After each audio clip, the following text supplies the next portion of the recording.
2016'dan beri üniversitemiz bünyesinde aktif olarak çalışmalarda bulunuyoruz. Şu anki çalışmamız siyer yarışması standıdır.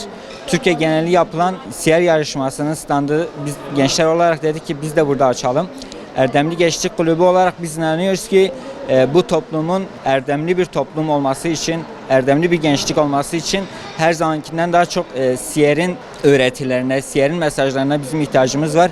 Biz de bu amaç doğrultusunda gençler olarak, Erdemli Gençlik Kulübü olarak üniversitemizde böyle bir çalışmada bulunuyoruz. Öncelikle iki yerde stand açtık. Yemekhanede ve İlahiyat Fakültesi'nde. Sabahtan beri çok yoğun bir teveccühle karşılaştık. Biz inanıyoruz ki insanlar siyere daha çok önem verirlerse toplum inşallah daha güzel düzelecek. Siyer yarışması hakkında da yarışma 22 Ocak'ta son başvuru tarihidir. Yarışma günü de 12 Şubat olarak saat 11'de olacaktır. Tüm üniversiteli kardeşlerimizi bu çalışmaya davet ediyoruz. Peygamber Efendimizin hayatını hem kendimize örnek almak hem yaşamak hem de yaşatmak için biz Erdemli Gençlik Kulübü olarak insanlara hayrımız dokunmasını istedik. Onun için bugün burada siyer standımızı açtık. Tüm arkadaşlarımı bekliyorum. Kulübümüz 2016'da kurulmuştur.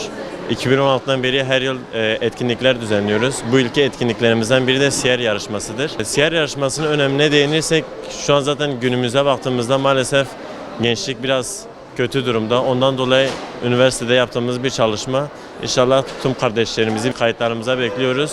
Sınav tarihimiz zaten 12 Şubat'ta olacaktır. Kardeşlerimiz o zaman arkadaşlarımız başka memleketlerde veya başka illerde bulunsa dahi okullarını istediği bölgede de seçebiliyorlar. Siyer yarışması zaten anlattığımız gibi kaybedeni olmayan yarışma. Birçok ödüllerimiz de mevcuttur zaten.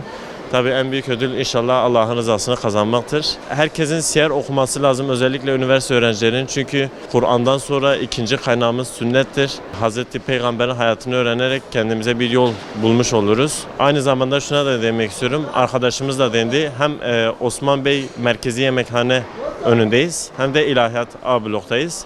Arkadaşlarımızı bu 2 günlük süre içerisinde tüm kardeşlerimizi ve arkadaşlarımızı bekliyoruz.